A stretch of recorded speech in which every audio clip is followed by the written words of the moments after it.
Radio J. Marc Ecker, bonjour à vous.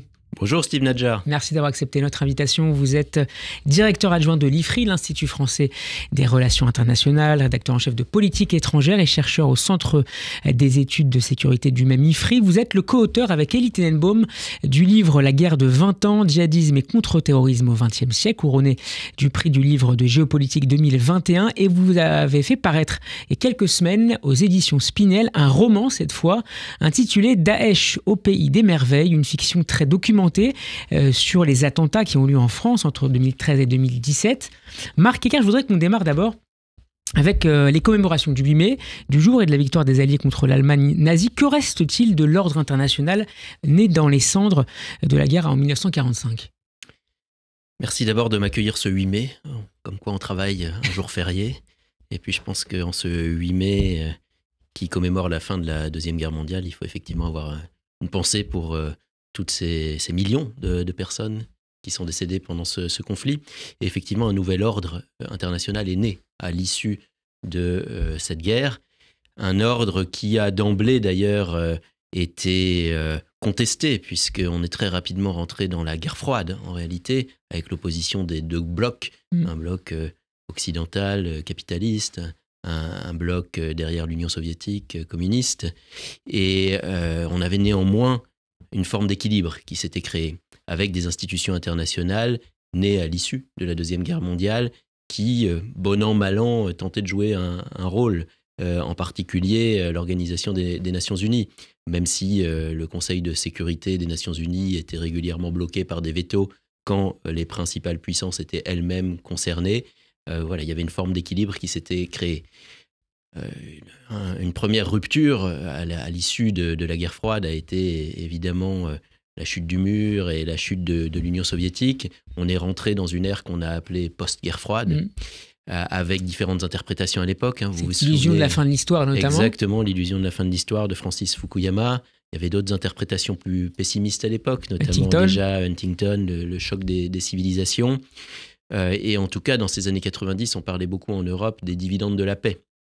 Donc c'était une période où tout à coup la menace soviétique, qui de manière très concrète faisait peser une menace de guerre nucléaire sur l'Europe, avait disparu. Et on parlait donc de dividendes de la paix, ce qui de manière très concrète avait permis de faire baisser les budgets de défense, diminuer les forces présentes sur le territoire européen.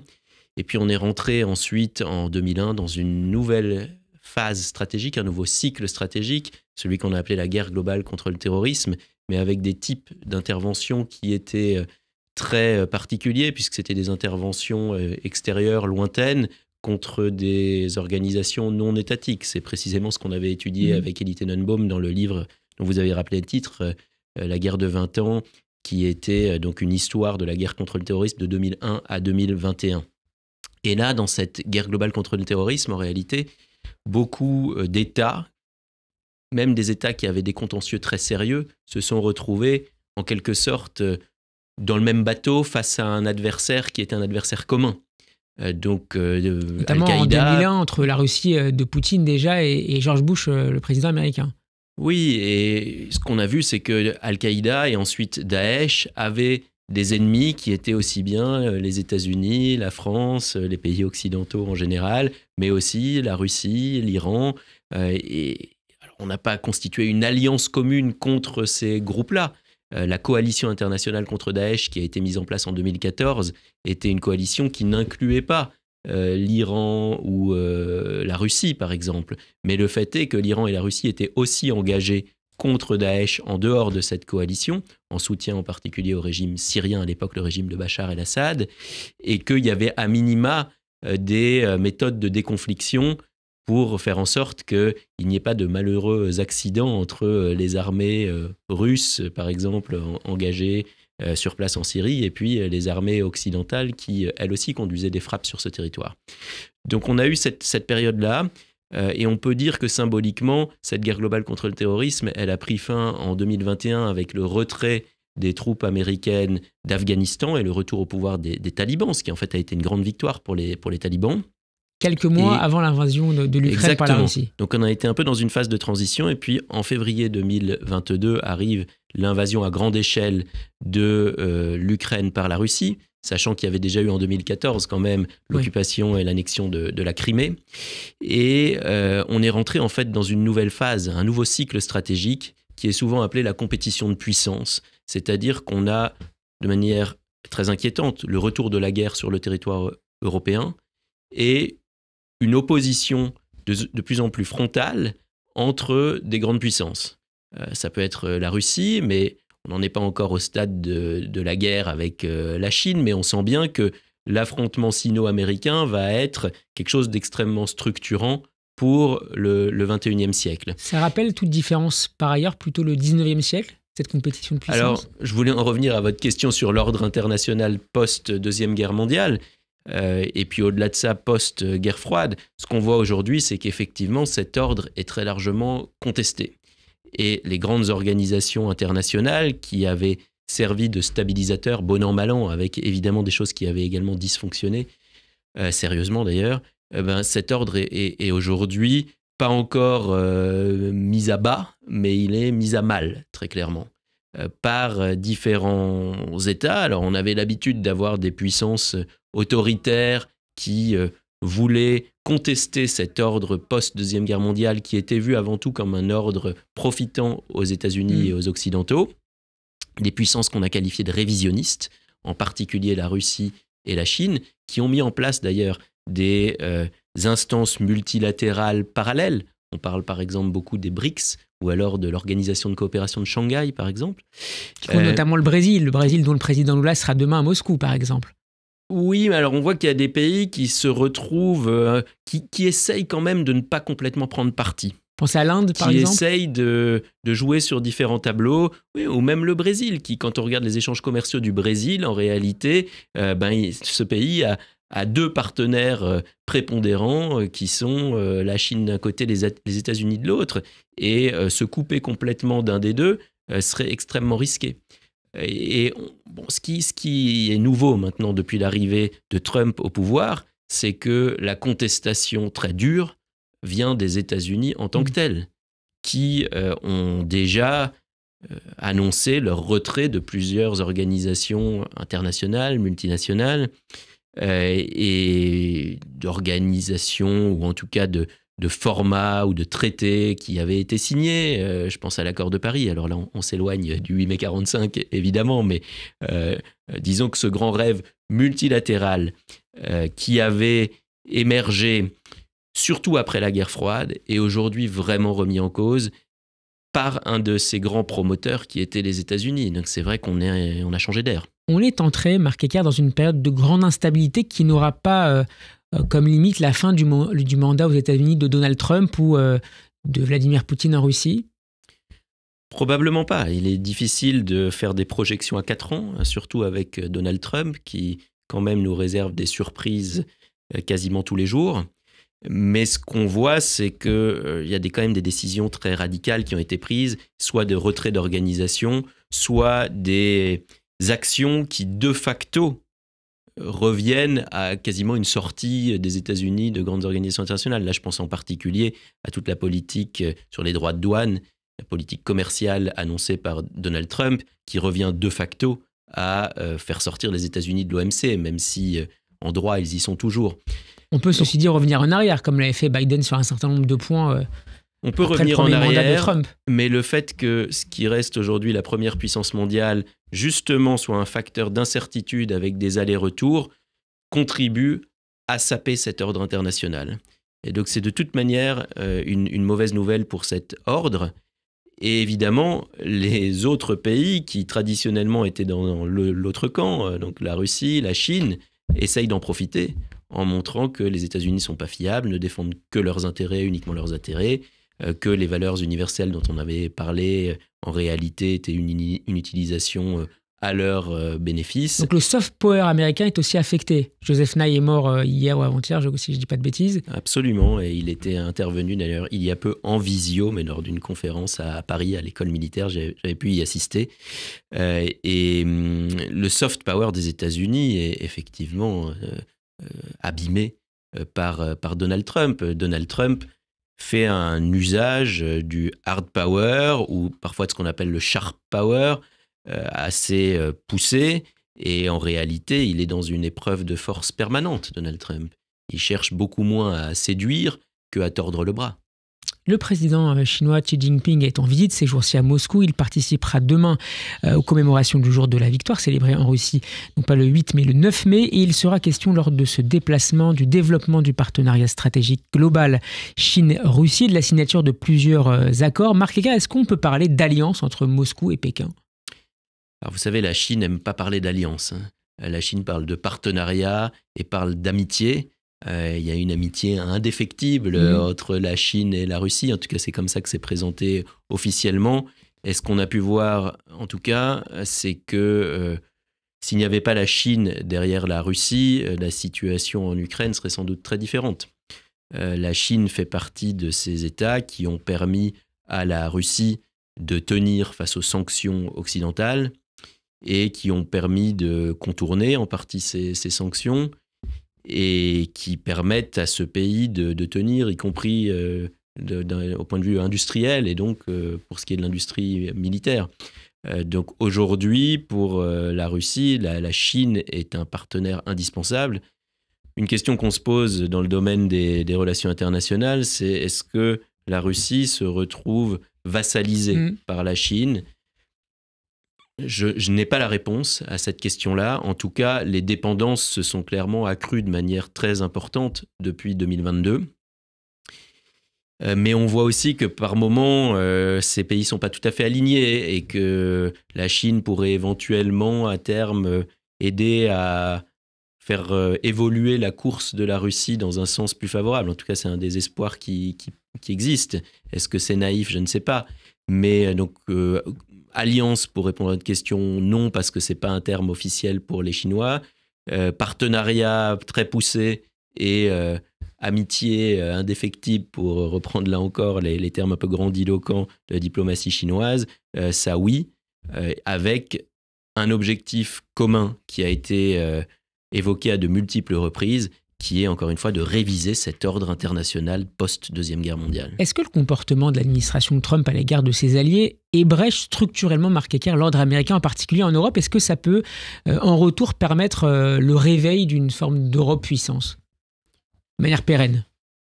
Alors, votre question est intéressante et on est au cœur, effectivement, des problématiques essentielles pour notre continent. Et il faut dire là que la France avait senti ça depuis longtemps.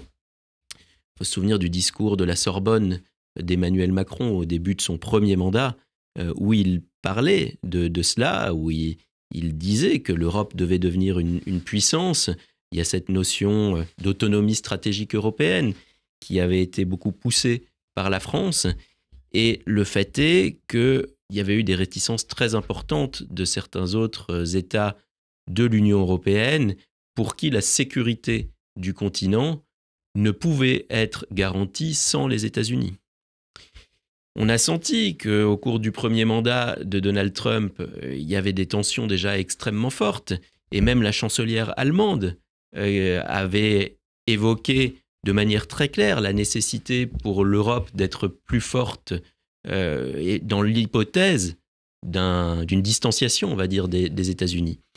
Mais en réalité, ce qui s'est passé, c'est que quand Trump a perdu les élections et que Biden est arrivé au pouvoir, il y a eu une sorte de soulagement énorme en Europe avec l'idée de beaucoup d'alliés de la France sur le continent, que dans le fond, cette parenthèse était refermée et qu'on pouvait retourner dans le business as usual.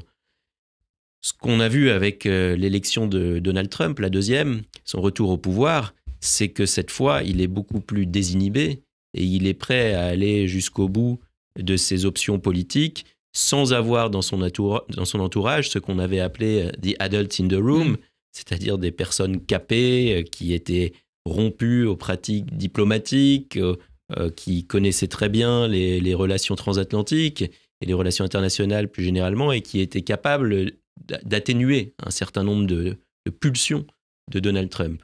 Aujourd'hui, il n'y a plus ça. Et on l'a vu notamment avec le discours de J.D. Vance à la conférence de sécurité de Munich. les réactions européennes ont été pour beaucoup des réactions de stupeur, mais en réalité, ils ne font qu'appliquer ce qu'ils ont dit depuis des mois et des mois. Et l'Europe est au pied du mur. Donc la question, c'est est-ce qu'il va y avoir ce réveil ou pas ? Au cours du premier mandat de Donald Trump, ce réveil n'a pas vraiment eu lieu. Entre-temps, il y a aussi eu la guerre en Ukraine. Et évidemment, la position des États-Unis sur la guerre en Ukraine est essentielle. Si effectivement ils arrêtent tout comme ça a été annoncé, ou en tout cas il y a eu des menaces, je ne vais pas retracer tous ces rebondissements multiples depuis la rencontre orageuse entre Volodymyr Zelensky, Donald Trump et J.D. Vance à la Maison-Blanche. Mais pour revenir à ce que vous disiez, Marc Eckart, sur ce point, est-ce que l'objectif premier de Donald Trump, au-delà du règlement du dossier ukrainien, c'est de détacher la Russie de la Chine, pour revenir à ce que vous disiez il y a quelques minutes? Il est difficile de savoir ce que veut vraiment Trump, et on peut lui prêter une pensée stratégique et une rationalité. Ça paraît logique, effectivement, de raisonner comme vous venez de le dire. Est-ce que c'est vraiment comme ça qu'il pense ou pas ? Personne ne le sait, en réalité. Et il est dans une logique, en tout cas, très transactionnelle, ça on le sait. Il veut que les Européens investissent davantage dans leur défense de manière très significative, ce qui va poser des problèmes à certains pays, et d'ailleurs notamment la France, parce que vu le niveau d'endettement de la France et la situation budgétaire actuelle, les marges de manœuvre sont pour le moins réduites. Mais est-ce qu'il va complètement lâcher pour faire ce qu'on a appelé le pivot vers l'Asie ? Bon, pour le moment, il est un peu trop tôt pour le dire, mais les Européens, en tout cas, devraient être dans une logique prudente, en se disant il faut envisager le pire, et donc il faut effectivement se réveiller, se mettre ensemble et faire en sorte que l'Europe puissance, qui est dans les discours, dans la rhétorique depuis longtemps, devienne maintenant enfin une réalité. Et on voit que passer du discours à la réalité, c'est compliqué. Et les premières réunions qui ont eu lieu entre États européens, souvent en format plus réduit que les 27, parce qu'on sent bien que certains États ne veulent pas ou ne peuvent pas, ces réunions sont difficiles. Marc Eckart, je rappelle que vous êtes notre invité ce soir dans Géopolitique, le MAG, à l'occasion de la parution de votre roman Daesh au pays des merveilles. Sur le plan diplomatique, et pour resserrer un peu la focale et arriver au livre, Emmanuel Macron recevait hier à l'Elysée le président syrien par intérim Ahmed al-Shara. Une réception critiquée assez largement à droite et à l'extrême droite au regard du profil d'anciens responsables et combattants djihadistes du leader syrien. Quels étaient les objectifs côté français de cette visite ? Il y avait des objectifs assez clairs côté syrien, qui étaient notamment la levée des sanctions, pour permettre au pays de se relever après une guerre civile absolument terrible, et donc tout est à reconstruire dans ce pays. Ça, c'est d'un point de vue économique. Du côté français, il y a des questions sociales, sociétales, politiques, géopolitiques et stratégiques qui se posent. Dans un contexte de violence confessionnelle contre les Alaouites et les Druzes sur place. Vous avez mentionné brièvement le passé d'Ahmed al-Shara. C'est vrai qu'on le connaissait sous le terme d'Al-Jolani. Et il était lié à la mouvance Al-Qaïda. Je n'ai pas le temps de refaire tout son historique, mais c'est très intéressant. Parce qu'il a été lié à Al-Qaïda, il s'est en même temps opposé au leader de Daesh, Abu Bakr al-Baghdadi. Donc il y a eu une rupture avec Baghdadi. Et puis, plus tard, aux alentours de 2016, puis 2017, il y a eu une rupture avec Al-Qaïda et la création de cette alliance, de ce groupe, Hayat Tahrir al-Sham.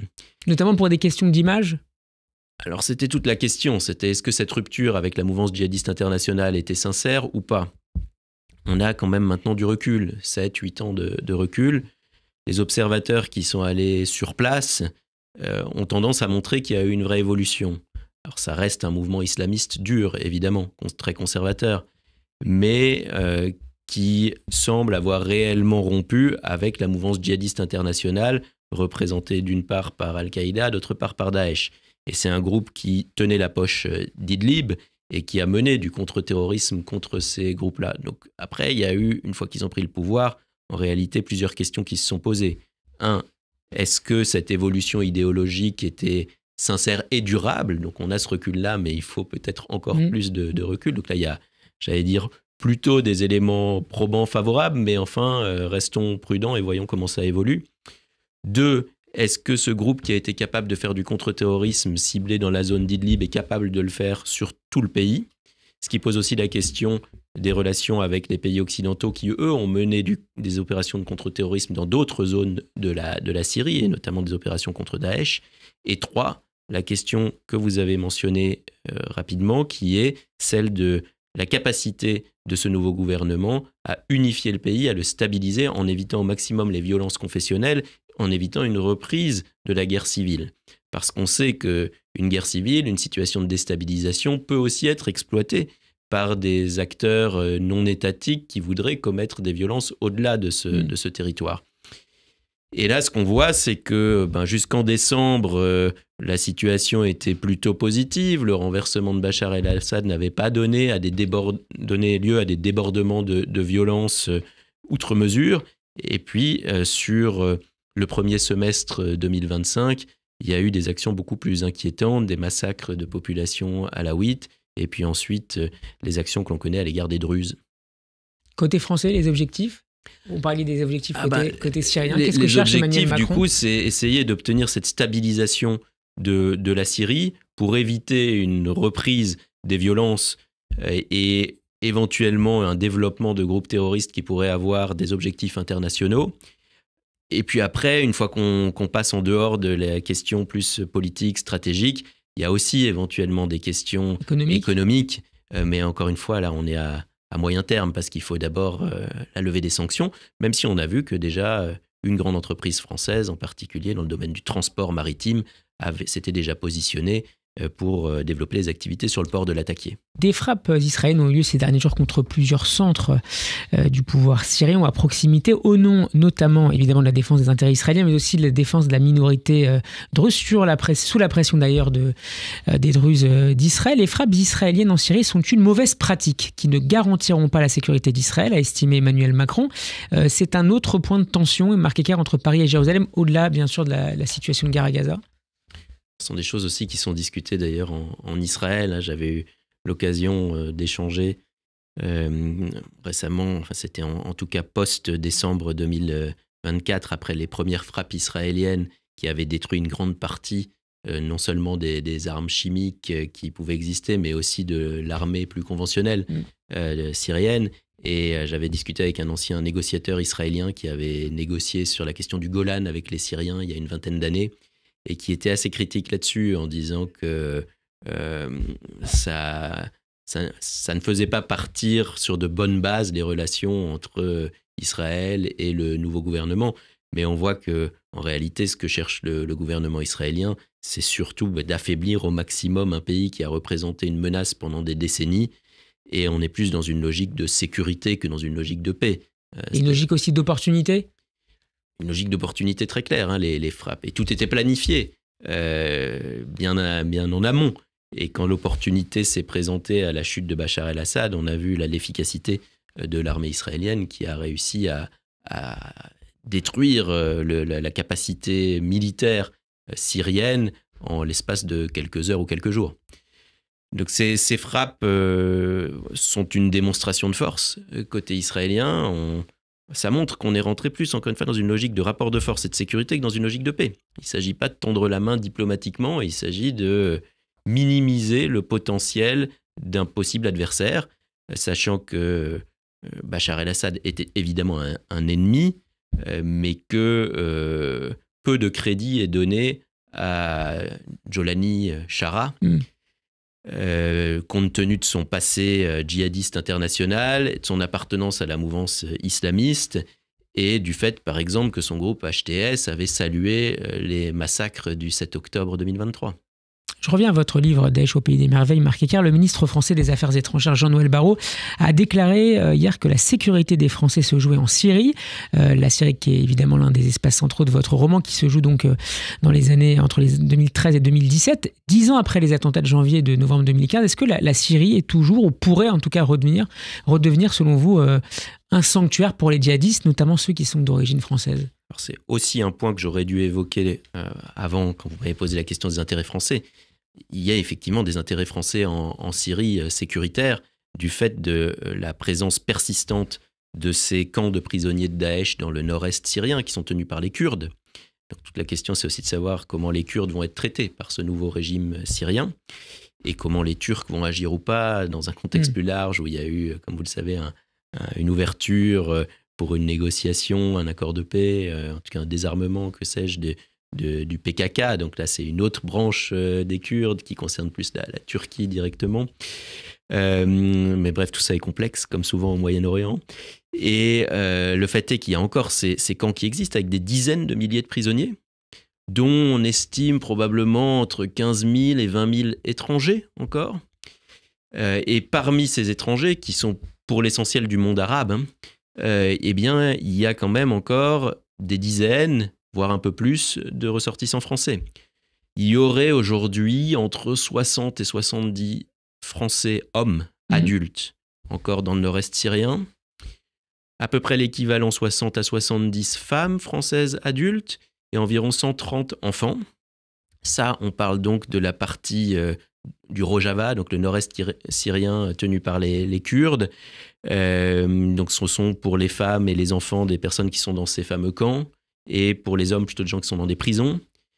Et puis par ailleurs, il y a un certain nombre de Français qui étaient dans la poche d'Idlib, tenus par HTS. Certains, très peu, étaient proches du groupe, et d'autres étaient dans un autre groupuscule, un groupuscule mené par un individu qui a été un recruteur redoutable il y a une dizaine d'années, qui a envoyé des dizaines de Français en Syrie.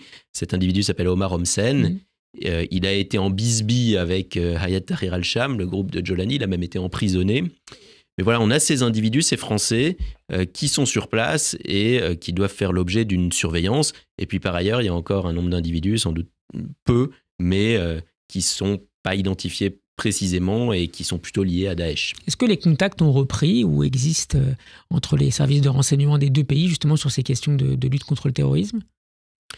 Là, je ne peux pas vous répondre, non pas que je ne puisse pas le dire, mais parce que je ne sais pas. On est vraiment dans du domaine ultra sensible, classifié. Et ça pourrait être l'enjeu des discussions, en tout cas. Ça pourrait être Alors, déjà, qu'est-ce que ça veut dire aujourd'hui, les services de renseignement du nouveau régime syrien ?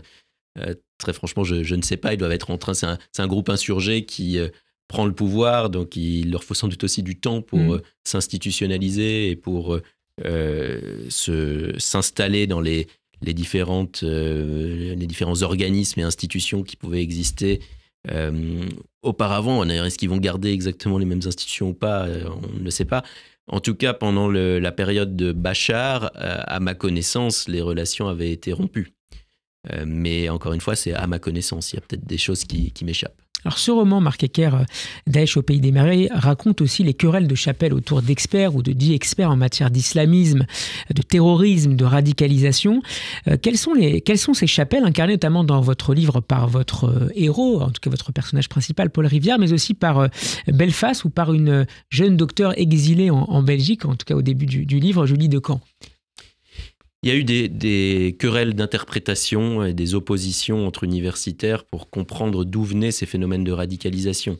Si on revient un peu plus de 10 ans en arrière, il faut comprendre, se remettre dans l'état d'esprit de l'époque. Il y a une forme de sidération des autorités qui n'ont pas compris pourquoi des centaines de jeunes Français partaient faire le djihad en Syrie. Je rappelle le chiffre, sur toute la période de la guerre civile en Syrie, il y a à peu près 1500 Français, dont un tiers de femmes, qui sont partis et arrivés en zone syro-irakienne. Et là, les universitaires ont eu des interprétations très différentes. Certains ont parlé de radicalisation de l'islam, d'autres d'islamisation de la radicalité. Donc l'accent était soit mis sur la religion, soit au contraire sur d'autres aspects plus sociaux. Il y a eu des interprétations. C'est la grande querelle entre Gilles Kepel et Olivier Roy. C'était la grande querelle entre Gilles Kepel et Olivier Roy, mais il y a eu d'autres interprétations. François Burgat, qui a défrayé la chronique récemment, lui avait une interprétation plus néocoloniale ou post-coloniale de la radicalisation, montrant qu'il y avait beaucoup d'immigrés de la deuxième ou troisième même génération qui se radicalisaient, et il interprétait ça comme une forme de réaction post-coloniale ou néocoloniale.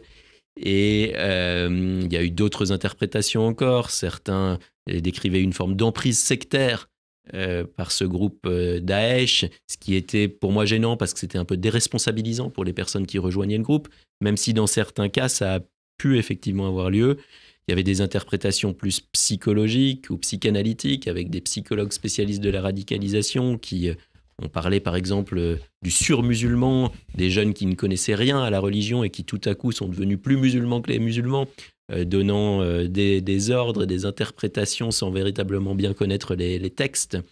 Bref, des interprétations très différentes qui, à mon sens, en réalité, étaient plus complémentaires qu'autre chose. Moi, j'ai assisté à plusieurs procès djihadistes et une fois, j'avais été frappé notamment parce qu'il y avait un groupe de 4 individus qui étaient jugés et ces 4 individus avaient une dominante dans leur radicalisation qui correspondait plus à l'une des écoles ou à une autre, mais on ne pouvait absolument pas dire, en voyant ce groupe-là, qu'il y avait une de ces chapelles universitaires qui avait raison et que les autres avaient tort. C'était à l'époque, plus peut-être encore qu'aujourd'hui, aussi un marché de l'expertise face aux sollicitations des médias, mais aussi parfois des demandes des pouvoirs publics de former des ateliers, des centres, non pas des centres de recherche, mais des ateliers ou des commissions pour essayer de mieux comprendre le phénomène djihadiste. Ils vendent des livres, par exemple. Il faut distinguer... Ouais, vendre des livres, ça... quand on ne perd pas d'argent sur un livre, c'est déjà pas mal. Mais non, il faut distinguer les pouvoirs publics des médias. Les pouvoirs publics ont eu une attente très forte à l'égard du milieu universitaire vers 2013-2014, justement parce qu'ils étaient pris de court et ils voulaient comprendre, pour essayer de trouver des solutions, évidemment. Et on voit notamment dans le livre à travers la figure de 2 députés qui sont très impliqués. Absolument. Et il y a eu au des niveau rapports local comme national. Il y a eu des rapports parlementaires pour essayer de comprendre la radicalisation avec des auditions. Donc on est dans le roman, mais effectivement c'est très inspiré par la réalité et parfois par mon expérience personnelle. Ces pouvoirs publics, ces autorités politiques ont été quelque peu déçus parce que au lieu d'avoir une réponse qui leur était fournie par le milieu universitaire, il y a eu ces nombreuses interprétations parfois divergentes. Et donc ils n'ont pas réussi à obtenir la réponse qu'ils attendaient, mais c'est sans doute parce qu'on est dans le domaine des sciences humaines et sociales, avec des personnes qu'on étudie qui se radicalisent, avec en réalité des différences très nettes selon les individus. Et par contre pour les médias, ça c'est différent et je pense qu'il faut insister là-dessus. Les médias ont vraiment, je pense, par moment eu des difficultés même de nature déontologique par rapport au phénomène du terrorisme. Se lançant dans des émissions spéciales dès qu'il y avait un attentat déjoué ou une arrestation, ou évidemment quand c'était des attentats qui faisaient beaucoup de morts, ce qui est plus compréhensible, mais contribuant vraiment à donner une importance très importante, très inquiétante à la menace, ce qui correspond en fait à l'objectif stratégique des terroristes qui cherchent à terroriser et qui s'appuient pour ça sur les relais médiatiques. Et parfois, on voit votre héros notamment, et c'est pas le seul, puisqu'on voit d'autres personnages aussi qui sont très régulièrement sollicités par les médias, qui sont obligés d'éteindre parfois leur téléphone, et lorsqu'ils le rallument, découvrent 3, 5, 10 propositions d'invitation à la télé, à la radio. Oui, dans mon cas personnel, c'est aller jusqu'à 50 demandes par jour. Et ça devient ingérable, mais surtout, les médias demandent toujours le même type de commentaires, une réaction extrêmement rapide quand on manque souvent de recul. Et dans les pratiques problématiques, j'en mentionne une parce qu'elle m'avait frappé, il est arrivé que les forces de l'ordre ne puissent pas joindre le téléphone fixe d'un endroit où se trouvaient des preneurs d'otages. Et donc, ils souhaitaient rentrer en contact pour établir une négociation parce que la ligne était saturée par des journalistes. Et on a même eu un cas qui a d'ailleurs concerné la communauté juive, où le preneur d'otages a parlé en direct à la télévision. Donc là, on offre une tribune à un terroriste. Ça devrait quand même interroger d'un point de vue déontologique. Est-ce que les médias, à l'attentat de l'hypercachère de 2015. Est-ce que les médias sont là pour servir de porte-voix à des groupes terroristes ou à des individus terroristes et leur permettre d'exprimer leurs griefs, leurs revendications? C'est un vrai sujet, hein, et la réponse n'est pas évidemment qu'il faut des blackouts, tout censurer, mais je crois que par moment, le balancier est allé un peu trop loin. Quelle relation entretiennent les experts et les chercheurs plus largement avec, vous le disiez tout à l'heure, avec les pouvoirs publics, mais aussi avec les renseignements? Votre personnage, Paul Rivière principal, est souvent en contact avec l'ancien patron du renseignement intérieur, Ange Requini, c'est ça? J'ai bien noté. Oui, qui est là encore une fois un personnage de fiction, mais ceux qui connaissent connaîtront peut-être quelqu'un. Quelle relation? Déjà, ce sont quand même des milieux qui sont assez séparés, et les services de renseignement ont une culture du secret qu'on peut bien comprendre. Maintenant, il y a eu un certain nombre d'initiatives. Au départ, c'était intéressant parce qu'il y a notamment une initiative des services de renseignement canadiens qui se sont dit, bon, les services de renseignement ont leurs sources, ont leur méthodologie, ont du renseignement humain, du renseignement technique, mais on a aussi un monde universitaire qui a d'autres méthodologies, qui passent parfois des années ou des décennies sur un même sujet et qui peut-être apporter un éclairage différent et parfois peut-être un éclairage divergent, voire contradictoire.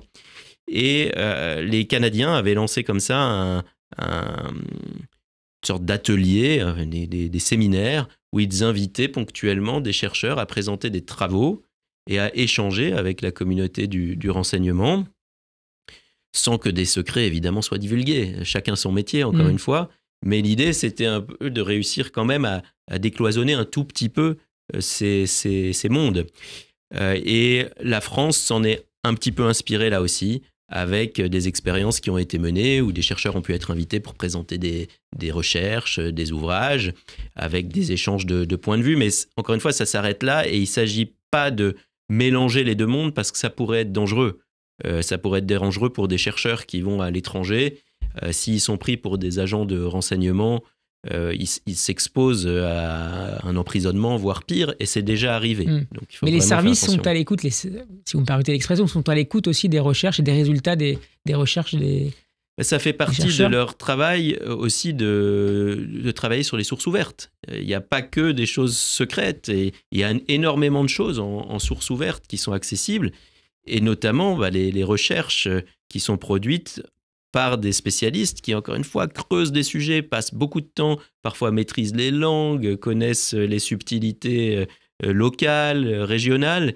Et je pense que ce serait une erreur d'ignorer complètement ce pan-là quand on est censé avoir une appréciation aussi fine que possible d'une réalité. Une dernière courte question, Marc Eckert. On se rend bien compte en vous lisant que ces politiques sont, après chaque attentat, tentés par une forme de surenchère sécuritaire, notamment par la voie législative, qui ne règle pas toujours les problèmes. Vous expliquez parfois même qu'ils les empirent. De quelle manière? Ça a été très frappant pendant la période qui a commencé avec les filières syriennes, donc, disons vers 2012. On a eu un enchaînement d'attentats et une posture très réactive des politiques, avec la tentation d'adopter toujours de nouvelles mesures. Considérant qu'il y avait des trous dans le filet. Oui, et des trous qui n'existaient pas toujours. Et on a eu un nombre de lois à dimension antiterroriste assez étonnant pendant cette période-là. Par ailleurs, des documents doctrinaux, des stratégies de prévention de la radicalisation du terrorisme qui ont été adoptés. Et parfois, l'encre d'une loi n'était pas sèche, que la suivante était déjà adoptée. Et il y a des moments où on se disait, en fait, peut-être que la meilleure réaction à cet attentat, c'est de ne pas justement réagir dans l'urgence, mais de faire en sorte que les mesures qui ont été adoptées il y a quelques semaines ou quelques mois puissent être appliquées. Et ça, c'est le premier point. Le deuxième point, c'est sur la surréaction. Il faut toujours se souvenir que le terrorisme, c'est l'arme du faible. Et si les terroristes avaient des avions de chasse, avaient de l'artillerie moderne, avaient de l'infanterie en nombre, eh bien, ils n'utiliseraient pas des couteaux, des kalachnikovs, des ceintures d'explosifs, des véhicules béliers. Et en fait, pour eux, la seule chance de gagner, d'un point de vue stratégique, c'est d'entraîner une surréaction de l'adversaire et des spirales de violence incontrôlables. Et c'est précisément ce scénario que j'essaye de creuser dans Daesh au pays des merveilles, dans ce livre qui mêle fiction et non-fiction. On a eu des exemples historiques. Il y en a eu un, par exemple, dans les années 70, avec l'armée britannique contre l'IRA, l'armée républicaine irlandaise. Ils ont mené une opération en internant administrativement, préventivement, environ 2000 personnes qui étaient perçues comme des sympathisants de l'IRA. Et en réalité, ça a été contre-productif parce que d'une part, ça nourrit la surpopulation carcérale et quand il y a surpopulation carcérale, ça favorise en réalité les phénomènes de radicalisation, de diffusion d'idéologiques, d'échanges entre des personnes peu recommandables. On l'a vu d'ailleurs notamment avec les auteurs des attentats de 2015. Oui, absolument. Et parfois, les prisons étaient présentées sous un jour très négatif, comme des universités du djihad. On pourrait vraiment y revenir, on n'aura pas le temps, mais ça a beaucoup évolué en prison. L'administration pénitentiaire s'est rendu compte qu'il y avait un problème et a adopté des mesures pour tenter vraiment de corriger cette situation. Mais pour en revenir juste à l'exemple de l'Irlande du Nord, ce qui s'est passé aussi, c'est qu'un certain nombre de personnes étaient en réalité tangentes, étaient plutôt sympathisantes et se sentant ciblées par les autorités, ont basculé dans la lutte armée. Il faut faire très attention et le curseur est très difficile à placer parce que l'antiterrorisme, la lutte contre le terrorisme, ce n'est pas une science. Mais la surréaction est possible venant des autorités et elle est aussi possible venant d'une partie de la société civile. Et sur le djihadisme, on sait notamment qu'il y a eu en France une douzaine d'attentats de l'ultra-droite déjoués et ces personnes de l'ultra-droite visaient les communautés musulmanes et pour certaines de ces personnes, certains de ces terroristes en puissance, clairement il s'agissait d'une réaction à la vague d'attentats de 2015-2016. Ils l'ont exprimé comme ça. Et on a eu des procès récemment, certains auront encore lieu en 2025, avec des individus qui étaient prêts à commettre des massacres. Et certains de ces individus visaient explicitement les communautés musulmanes, mais il y en avait un, je l'ai en tête, le procès était en septembre 2024, c'était le projet Waffenkraft. L'individu a pris 18 ans de prison en cour d'assises spécialement composée. Lui visait les musulmans, mais en réalité, il s'est défini comme anti-tout. Et dans sa liste d'objectifs, il y avait aussi des membres de la communauté juive. Merci beaucoup Marc Ecker d'avoir été avec nous. Je rappelle que vous êtes le directeur adjoint de l'IFRI et que vous avez fait paraître aux éditions Spinel un roman passionnant et très documenté et nourri donc et ancré dans le réel. Daesh au pays des merveilles. Merci d'avoir été avec nous. On peut retrouver cet échange notamment en vidéo sur notre chaîne YouTube. À très bientôt sur Radio J. Merci.